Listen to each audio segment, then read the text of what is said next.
ఎట్లా అనిపిస్తుంది? బాగుంది మేడం, చాలా అంటే ఏ విధంగా బాగుంది, ఏ అంశం పైన బాగుంది? ఏ విధంగా అంటే ఇప్పుడు ఉన్న వాళ్ళని కాదని లేని వాళ్ళని లేననుకుంటా ప్రభుత్వం చాలా బాగా నడిపిస్తున్నాడు.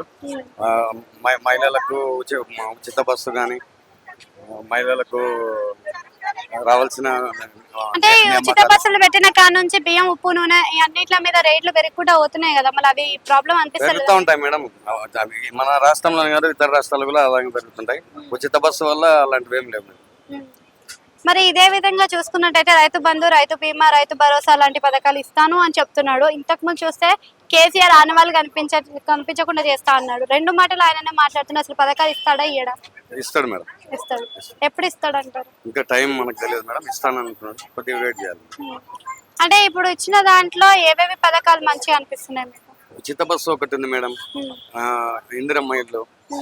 ఆ ఇందిరమ్మ ఇల్లు కూడా సర్వేలు చేసుకున్నారు, కానీ జాగా లేదు, ఇల్లు లేవు. మరి ఏ విధంగా ఇస్తాడంట మేడం ఇప్పుడు ఎవరికైతే జాగా ఉందో, జాగా ఉన్న వాళ్ళకి 5 లక్షలు ఇస్తానని చెప్తుంది కదా.